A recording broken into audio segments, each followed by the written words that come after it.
Good afternoon. How's everybody doing today?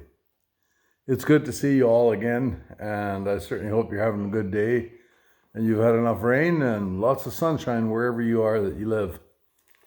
I would like to start out with reading Psalms 118, verse 4. Those who fear the Lord should say, His mercy endures forever. You know, it frequently snows quite heavily where we live.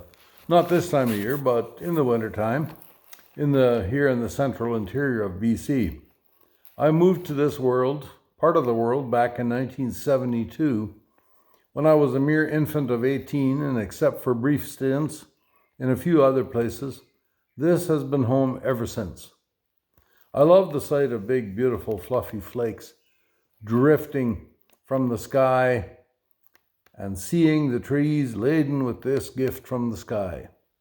To me, there is nothing more beautiful than a forest trail with several feet of fresh powder to snowmobile on.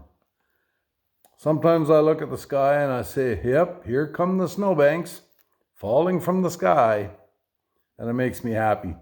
I have to plow snow at home, at the cabin, at our apartments, various other places, but it's a small price to pay for living in what is my definition of paradise. I grew up on the prairies where the wind blew so hard that heavy chains attached to the barn were blowing straight out 10 feet from the ground. Here, the hydro lines will often have a foot of snow on them. On the prairies, I remember driving a car away from home at 60 miles an hour, 100 kilometers per hour, but because I was heading into the wind, I ended up back in the home yard still spinning the tires. Sometimes it would take us a week to get to town. And if the wind changed direction, another 2 weeks to get home. And by that time, you had eaten all the groceries you bought, and whole process had to begin again.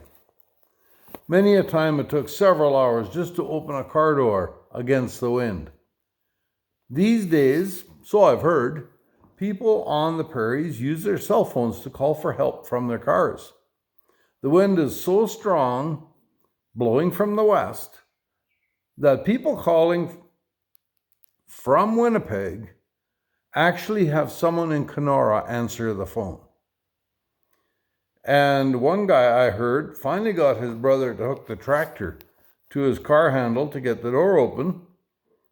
But as he tried to move the tractor, it flipped over backwards, and he had to camp out in that cab for several hours or maybe a week. I can't exactly remember. There's no point calling on the military in a case like this. The government has been trying to establish a base in Winnipeg for years, but it's impossible to get the tanks across the Ontario border. It's because of the high pressure ridges and the Catabaca winds blowing from the west. So I decided to move to BC. No more having to look out the window to watch the dog flying in the wind 12 feet off the ground, 5 meters or less. Now we live in hill country where we look out the chimney to see if there's company coming. Back when we had horses and wagons, the horses coming down the hills would be pulling a wagon full of hay, and they'd be eating the hay off the back of the wagon. That's how hilly it was.